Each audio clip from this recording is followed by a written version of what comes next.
आज की कहानी एक ऐसी रईसजादी की है जो अपनी शानो शौकत और दौलत पर इतना घमंड करती है कि दूसरों को इंसान तक नहीं समझती। उसकी एक मामूली नौकर जिसे वो बात बात पर नीचा दिखाती और परेशान करती रहती थी। एक दिन किस्मत ने उस रईसजादी को उसी नौकर के साथ एक सुनसान आइलैंड पर फेंक दिया जहाँ सरवाइव करना इतना आसान नहीं था। जब भूख, प्यास और बेबसी उसे तोड़ने लगती है, तभी उस नौकर को मौका मिलता है अपने ऊपर हुए जुल्म के हिसाब लेने का, क्योंकि अब रिमोट उसके हाथ में था और मैडम की अकड़ मछलियां पकाने में लगी हुई थीं। और जरा सा भी एटीट्यूड दिखाने पर वो उसे ऐसे ऐसे पनिशमेंट देता है जो देखेंगे हम आज की इस पूरी कहानी में। सो हेलो दोस्तों, मेरा नाम है इशिता और कहानी की शुरुआत होती है एम्बर नाम की एक औरत से जो एक बड़े बिजनेसमैन की वाइफ है। लेकिन वो अपनी लग्जरी लाइफ और अपने हस्बैंड टोनी की अमीरी से इतनी घमंडी है कि वो किसी से ठीक से बात तक नहीं करती और शायद इसी वजह से ज्यादातर लोग उसे बिल्कुल भी पसंद नहीं करते। लेकिन इससे उसे कोई फर्क नहीं पड़ता और इस बार ट्रिप मनाने के लिए वो अपने हस्बैंड और 2 कपल्स के साथ अपने प्राइवेट प्लेन से ग्रीस के लिए रवाना होती है। वहाँ पहुंचकर वो समुद्र में घूमने के लिए वो सभी एक शिप को हायर करते हैं। जब ये लोग शिप के पास पहुंचते हैं तो स्टाफ मेंबर और शिप का कैप्टन बर्ली सभी का वेलकम करते हैं। लेकिन जब कैप्टन सबसे हाथ मिला रहा था तो एम्बर हमेशा की तरह एटीट्यूड में रहती है और बिना हैंडशेक किए ही चली जाती है। सबको ये बात काफी अजीब लगती है। इसी शिप पर काम करने वाला जोसेफ नाम का एक लड़का, जिसे एम्बर का ये बिहेवियर बिल्कुल भी अच्छा नहीं लगता,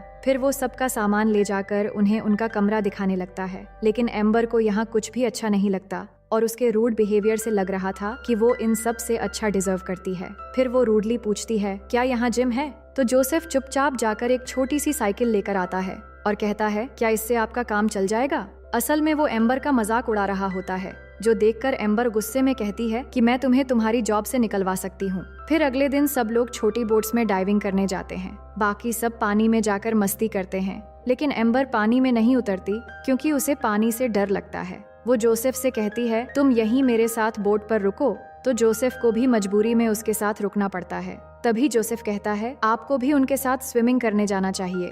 ये सुनकर एम्बर उससे बहुत ही रूडली कहती है, अब तुम मुझे बताओगे कि मुझे क्या करना चाहिए। उसकी ये बिहेवियर से जोसेफ को बहुत बुरा लगता है, लेकिन वो कर भी क्या सकता था। इसके बाद हम अगले दिन का सीन देखते हैं, जहाँ एम्बर एक्सरसाइज कर रही होती है। वहाँ पास में जोसेफ साफ सफाई कर रहा था। एम्बर उसे देखकर वहाँ भी उसे नीचा दिखाने लगती है, जो सुनकर जोसेफ वहाँ से चला जाता है। इसके बाद हम देखते हैं कि सभी लंच करने बैठते हैं। सब लोग बड़े मजे से खा रहे होते हैं, लेकिन एम्बर को खाना पसंद नहीं आता। वो गुस्से में जोसेफ से उल्टा सीधा बात करने लगती है और कहती है, खाना ठंडा है, इसे अभी गर्म करके लाओ। ये सुनकर जोसेफ अपना काबू खो बैठता है और गुस्से में सारा खाना उसके सर पर डाल देता है। एम्बर गुस्से में चिल्लाने लगती है कि बेवकूफ, ये तुमने क्या किया? तभी जोसेफ एकदम से उसे उठाकर समुद्र में फेंक देता है, लेकिन बाद में पता चलता है कि वो ये सब इमेजिन कर रहा था। फिर वो किचन में जाकर अपने दोस्तों को एम्बर की हरकतों के बारे में बताने लगता है कि ये औरत कितनी घमंडी है। तो बर्ली कहता है, ये अमीर लोग ऐसे ही होते हैं,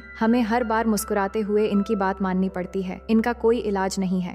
जिसके बाद बर्ली खाना लेकर जाता है, लेकिन वो कैप्टन से भी बदतमीजी से बात करती है कि इन नौकरों से मुझे घिन आती है, इनको बोलो कि मेरे सामने ज्यादा ना आया करें। और ऐसे ही 2 दिन बीत जाते हैं, जहां एम्बर के सारे नखरे सभी को झेलनी पड़ती हैं। वो छोटी छोटी बातों पर गुस्सा करने लगती है और सबसे ज्यादा परेशान वो जोसेफ को करती है, जिसकी हरकतों से वो तंग आ चुका था। अब वो ज्यादातर समय उसकी नजरों से चुपके रहने की कोशिश करता है। फिर एक रात नशे की हालत में एम्बर जोसेफ से टकरा जाती है और कहती है, तुम कितने सारे काम करते रहते हो, क्या मेरे साथ चलकर डांस करना चाहोगे? जोसेफ के अंदर तो पहले से ही बदले की आग भड़क चुकी थी और वो समझ रहा था कि वो उसे अपनी ओर आकर्षित कर रही है। फिर वो ये कहकर चला जाता है कि मैं तुम जैसी औरत के साथ कभी डांस नहीं करूंगा। अगले दिन एम्बर कहती है कि उसे फिशिंग पर जाना है। जोसेफ उसे समझाता है कि हमें इसके लिए काफी दूर जाना होगा और मौसम खराब होने वाला है, इसलिए शिप छोड़कर जाना बेवकूफी होगी। लेकिन एम्बर तो किसी की नहीं सुनती और जिद करने लगती है, तो जोसेफ उसे एक मोटर बोट से दूर ले जाने लगता है।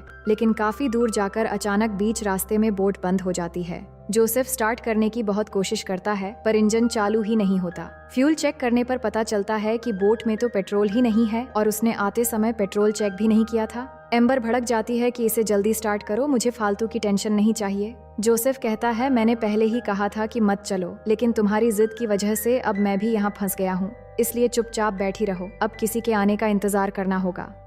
अब दोनों खुले समंदर के बीच फंसे हुए हैं और उन्हें उम्मीद होती है कि जल्दी कोई आ जाएगा। लेकिन रात बीतकर दूसरा दिन आ जाता है, यहाँ कोई भी नहीं आता। खाने पीने की चीजें खत्म हो चुकी हैं और ऊपर से एम्बर नखरे करने लगती है कि मुझे जल्दी यहाँ से निकालो वरना मैं तुम्हें नहीं छोड़ूंगी। जोसेफ को उसकी बातों से बहुत गुस्सा आता है, पर वो कुछ कर भी नहीं पा रहा था। तभी एम्बर को बॉक्स में एक गन मिलती है तो जोसेफ कहता है ये फ्लेयर गन है जिससे सिग्नल देकर मदद बुलाई जा सकती है, इसलिए अभी इसे मत चलाओ। समय ऐसे ही बीतने लगता है और उन्हें बहुत ज्यादा भूख भी लग रही थी, तो जोसेफ किसी तरह एक मछली पकड़ लेता है और एम्बर को खाने के लिए देता है, लेकिन एम्बर इसे गंदा कहकर फेंक देती है। तभी उन्हें कुछ दूर एक बोट नजर आती है, तो एम्बर फ्लेयर गन लेकर चलाने वाली होती है, पर वो चला नहीं पाती और इसी हड़बड़ी में गलती से बोट पर गोली चल जाती है, जिससे उसकी हवा निकलने लगती है।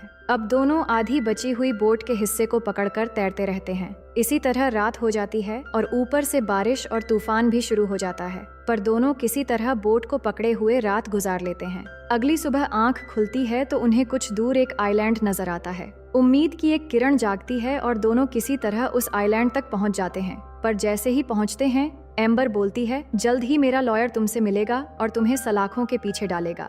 जोसेफ कहता है तुम्हारे मन में जो आए करना, मुझे कोई फर्क नहीं पड़ता, और वैसे भी तुम जैसी चुड़ैल मुझे बिल्कुल भी पसंद नहीं है। तुम्हें भी ऐसा ही लगता है तो यहाँ से हमारे रास्ते अलग होते हैं। अब ये आइलैंड बिल्कुल सुनसान होता है और यहाँ सरवाइव करना बहुत ही मुश्किल होने वाला था, लेकिन जोसेफ को ऊपर जाकर एक छोटी सी झोपड़ी मिल जाती है जिसमें शायद पहले कोई रहकर गया होगा। वो उसे थोड़ा बहुत ठीक करके रहने लायक बनाता है और फिर झरने से पानी पीकर मछली पकड़ने के लिए एक जुगाड़ तैयार करने लगता है। वहीं एम्बर को देखते हैं जिसे चारों तरफ घूमने के बाद कुछ नहीं मिलता, तो वो एक जगह छुपकर जोसेफ को देखने लगती है। जोसेफ कुछ समय में मछली पकड़कर लाता है और छांव में बैठकर आराम से खाने लगता है। एम्बर ये देखकर जोसेफ के पास पहुंचती है और कहती है मुझे खाने के लिए कुछ फिश दे दो, लेकिन जोसेफ इनकार करता है कि मैं तुम्हें कुछ नहीं दूंगा क्योंकि तुमने हमेशा मुझसे बुरा बर्ताव किया है। फिर भी एम्बर की घमंड नहीं जाती। वो एटीट्यूड दिखाते हुए उससे कहती है कि मैं ये फिश तुमसे खरीदना चाहती हूँ,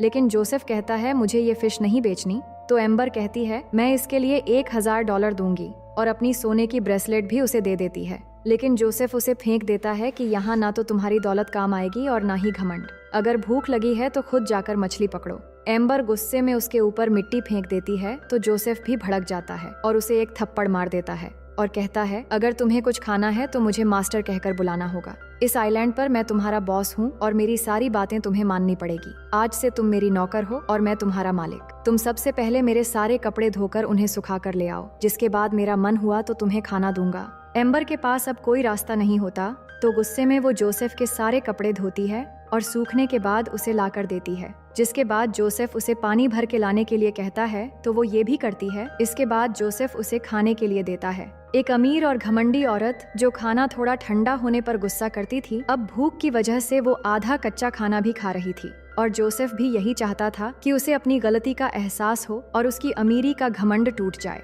फिर वो रेस्ट करने के लिए अपनी झोपड़ी में जाता है और एम्बर को बाहर सोने के लिए कहता है। जब एम्बर अंदर आने की रिक्वेस्ट करती है तो वो कहता है अगर अंदर सोना है तो मेरे साथ बेड शेयर करना पड़ेगा क्योंकि जगह कम है। ये सुनकर एम्बर मना कर देती है और बाहर ही सो जाती है। अब इस आइलैंड पर उनकी पहली रात बीत जाती है और सुबह होते ही दोनों मछलियां पकड़ने जाते हैं और कुछ देर के बाद एक मछली पकड़कर वापस आते हैं। लेकिन अब जोसेफ पूरी तरह बदल चुका था और उसकी रूडनेस बढ़ती जा रही थी। वो सिर्फ मछलियां पकड़ के लाता है और बाकी सारा काम उससे ही करवाता है और थोड़ा सा भी घमंड दिखाते ही वो उसे बहुत सताता है। फिर एक दिन जब वो मछलियां पकाने के लिए लकड़ियां इकट्ठा करके लाती है तो जोसेफ उसे गाना गाते हुए डांस करने के लिए कहता है और मजबूरी में एम्बर भी उसकी सारी फरमाइशें पूरी करती है।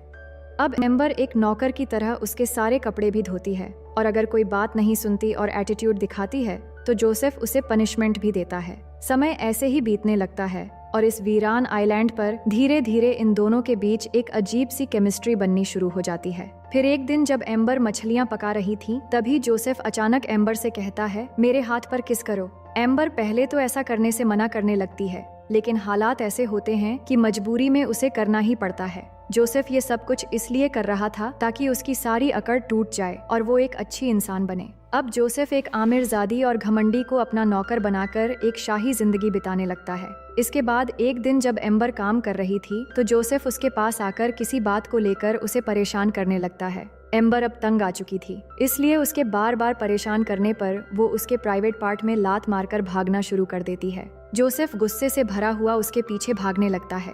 एम्बर को लग रहा था कि शायद अब वो उसकी मजबूरी का फायदा उठाएगा, क्योंकि उसे अच्छे से पता है कि वो इस आइलैंड से बाहर जा ही नहीं सकती। कुछ दूर तक भागने के बाद वो उसे पकड़ लेता है और अब जोसेफ ने ये मन बना लिया था कि अब वो उसका अच्छे से सर्विसिंग करेगा, लेकिन उसके साथ ज्यादा कुछ किए बिना कुछ देर तक उसे किस करके छोड़ देता है। वो असल में उसे एहसास दिलाना चाहता था कि मजबूर होने पर कैसा महसूस होता है। इसके बाद वो उसे ये कहकर चला जाता है कि तुमने हमेशा अपने से छोटे लोगों के साथ बदतमीजी से बात की है, लेकिन वो भी तो इंसान है। अब तुम एक सच्चे इंसान बनकर मेरे पास आओगी तो मैं तुम्हारी मदद करूंगा। असल में जोसेफ कहीं न कहीं एम्बर को पसंद करने लगा था, इसलिए वो उसे सिर्फ ये एहसास दिलाना चाहता था कि जो उसने आज तक दूसरों के साथ किया है वो गलत था। अब एम्बर को भी बहुत जल्द अपनी गलती का एहसास हो जाता है। जोसेफ उसके साथ कुछ भी कर सकता था, लेकिन उसने ऐसा कुछ नहीं किया। वो पूरी रात समंदर के पास बैठ के बिताती है और फिर अगली सुबह वो जोसेफ के पास जाती है और उसके पैरों को चूमते हुए उससे माफी मांगने लगती है। जोसेफ भी उसे माफ कर देता है, जिसके बाद दोनों अच्छे दोस्त बनकर रहने लगते हैं और हर काम मिलकर करते हैं। इनकी जिंदगी अब पूरी तरह बदल चुकी है और धीरे धीरे दोनों एक दूसरे के और भी करीब आते जा रहे थे। फिर एक रात दोनों खुद से काबू खो देते हैं और सारी हदें पार कर जाते हैं। एम्बर को भी एहसास होता है कि उसे जोसेफ से प्यार हो चुका है। दोनों एक साथ झोपड़ी में रहते हैं और अपनी तन्हाई को एक दूसरे के साथ बांटकर खूबसूरत बनाने की कोशिश करते हैं। फिर जोसेफ एक दिन कहता है, तुम इतनी रूड कैसे बन गई और शिप में हम सबसे इतनी बदतमीजी क्यों की? वो जवाब देती है कि मेरा हस्बैंड जितना केयरिंग दिखता है, असल में वो उतना ही केयरलेस है। शुरू से ही उसके साथ मेरा कोई इमोशनल बॉन्डिंग नहीं बन पाई, इसलिए मैं बहुत स्ट्रेस में थी और मुझे कुछ समझ नहीं आ रहा था। लेकिन तुमने मुझे वो एहसास दिलाया जो मुझे असल में होना चाहिए था। मैं तुमसे बहुत प्यार करती हूँ और तुम्हें कभी भी खोना नहीं चाहती। जोसेफ तो पहले से उसे पसंद करता था, इसलिए वो तुरंत एक्सेप्ट कर लेता है। अब दोनों इस आइलैंड पर एक दूसरे के साथ बहुत खुश हैं। पर एक दिन एम्बर जब लकड़ियां लेने जाती है, तभी अचानक उसकी नजर समंदर में चलती एक शिप पर पड़ती है, जिसे देखकर पहले इशारा करने लगती है, लेकिन फिर एक पल में रुक जाती है। रात को इस बारे में जोसेफ को भी कुछ नहीं बताती। वो समझ रही थी कि अगर वो अपनी पुरानी जिंदगी में वापस गई तो शायद जोसेफ को हमेशा के लिए खो देगी। वो ऐसे ही जोसेफ के साथ रहना चाहती थी, चाहे इस वीरान आइलैंड पर जिंदगी कैसी भी हो। फिर झोपड़ी में आकर उन्हें शराब की एक बोतल मिल जाती है, जिसे पीकर दोनों रात भर बहुत डांस करते हैं और मस्ती मजाक करते हुए दोनों एक बार फिर से बहुत करीब आ जाते हैं और उस रात के बाद से दोनों एक कपल की तरह रहने लगते हैं। वो जानते थे इस आइलैंड पर उन्हें देखने वाला कोई नहीं है, जिसका फायदा वो पूरी तरह से उठाते हैं। अगले 3-4 दिन दोनों ऐसे ही मस्ती और एंजॉय करते हुए बिताते हैं, साथ में मछलियां पकड़ते हैं और हर एक मोमेंट को यादगार बनाने की कोशिश करते हैं। एम्बर तो वापस जाना नहीं चाहती थी, लेकिन जोसेफ इन सब के बीच इसी उम्मीद में था कि उनकी मदद के लिए कोई न कोई जरूर आएगा। फिर एक दिन जब वो बीच पर रेस्ट कर रहे थे, तभी उन्हें एक बोट दिखाई देती है। जोसेफ खुश होकर बोट को इशारा करना चाहता है, लेकिन एम्बर उसे रोक लेती है और कहती है, अगर हम यहाँ से गए तो हम दोनों हमेशा के लिए अलग हो जाएंगे। मैं तुमसे बहुत इश्क करने लगी हूँ और हमेशा तुम्हारे साथ ऐसे ही रहना चाहती हूँ। वो बहुत रिक्वेस्ट करती है, पर जोसेफ उसे प्यार से समझाता है कि अगर हमारा प्यार सच्चा है तो चाहे हम कहीं भी रहें एक दूसरे के साथ रहेंगे और हमारा प्यार भी जिंदा रहेगा। मुझे तुम पर पूरा यकीन है कि मेरे बुलाने पर तुम मेरे पास जरूर आओगी। जिसके बाद वो बोट को इशारा करता है और दोनों को वहाँ से रेस्क्यू कर लिया जाता है। अब दोनों बोट पर होते हैं और एम्बर के हस्बैंड टोनी को खबर मिल जाती है कि एम्बर मिल चुकी है। वो उसे रिसीव करने पोर्ट पर आता है और एम्बर को गले से लगा लेता है। फिर जोसेफ से कहता है, तुमने मेरी वाइफ की जान बचाई है, मैं तुम्हारा एहसान कैसे चुकाऊंगा। पर जोसेफ का चेहरा उतरा हुआ था। वो कोई जवाब न देते हुए बस चुपचाप वहाँ से चला जाता है। इसके बाद जब वो एक क्लब में जाता है तो वहाँ एक आदमी आता है, जिसके हाथ में पैसों से भरा एक बैग होता है। ये टोनी ने जोसेफ के लिए इनाम के तौर पर भेजा होता है, लेकिन जोसेफ बैग फेंक देता है कि मुझे कोई इनाम नहीं चाहिए। पर वो आदमी बैग वहीं छोड़कर चला जाता है। जोसेफ बैग खोलता है तो अंदर पैसे भरे होते हैं। वो उन्हें वापस लौटाने के लिए निकलता है, लेकिन रास्ते में एक ज्वेलरी शॉप देखकर एम्बर के लिए वहाँ से एक महंगी रिंग खरीद लेता है। अब वो फैसला कर चुका था कि वो एम्बर से शादी करेगा, इसलिए उसे कॉल करके बताता है कि मैं तुम्हें बहुत मिस कर रहा हूँ, काश हम दोनों आइलैंड पर ही रह जाते तो अच्छा होता। एम्बर जवाब देती है कि मैं हमेशा तुम्हारा साथ दूंगी, जो भी तुम्हारा फैसला हो वो कल मेरे जाने से पहले एक लेटर में लिखकर मेरे होटल के रिसेप्शन पर छोड़ देना, मैं उसे जरूर रिसीव करूंगी। जोसेफ वही करता है और एम्बर के नाम एक लेटर लिखता है कि मैं तुमसे शादी करना चाहता हूँ, हम हमेशा के लिए किसी दूसरे देश में चले जाएंगे और वहीं एक नई शुरुआत करेंगे। तुम्हें ये लेटर मिलते ही पोर्ट पर आ जाना, मैं वहाँ तुम्हारा इंतजार करूंगा। ये सब कुछ लिखने के बाद वो उस रिंग के साथ लेटर को रिसेप्शन पर छोड़ देता है, लेकिन सुबह होते ही एम्बर से पहले वो लेटर टोनी के हाथ लग जाता है और वो एम्बर तक पहुंचने नहीं देता। अब एम्बर जोसेफ के लेटर का इंतजार करके मजबूरी में अपने हस्बैंड के साथ हेलीकॉप्टर में जाकर बैठ जाती है। तभी टोनी होटल के एक स्टाफ मेंबर के हाथों टिप के साथ वो लेटर दे देता है, जिसमें जोसेफ की बोट का एड्रेस लिखा हुआ था। फिर वो लड़का लेटर ले जाकर जोसेफ को देता है कि ये उन लोगों ने भेजा है जो अभी हेलीकॉप्टर से जा रहे हैं। जोसेफ तुरंत खोलकर देखता है कि ये तो उसी का भेजा हुआ लेटर है जिसमें अंगूठी भी थी। इसके बाद वो दौड़ते हुए हेलीकॉप्टर के पास पहुंचने की कोशिश करता है, लेकिन तब तक बहुत देर हो चुकी होती है। एम्बर यही सोचकर दुखी हो रही थी कि जोसेफ ने कोई लेटर नहीं भेजा, और वहीं जोसेफ समझ रहा था कि एम्बर ने लेटर वापस करके हमेशा के लिए उसे छोड़ दिया है, लेकिन उन्हें नहीं पता था कि टोनी ने उन्हें अलग करने के लिए ऐसा किया है। जोसेफ वहां पहुंचता है और अपने टूटे हुए दिल के साथ वो रिंग जोर से उसकी तरफ फेंक देता है, जो सीधे जाकर समुद्र में गिर जाती है। अब दोनों की मोहब्बत टोनी की वजह से हमेशा के लिए अधूरी रह जाती है, और इसी गलतफहमी के साथ ये अधूरी प्रेम कहानी यहीं पर खत्म हो जाती है। तो दोस्तों, आपको क्या लगता है इस कहानी का एंडिंग ऐसे होनी चाहिए थी? आप हमें कमेंट करके जरूर बताएं। मैं उम्मीद करती हूँ ये कहानी आपको बेहद पसंद आई होगी।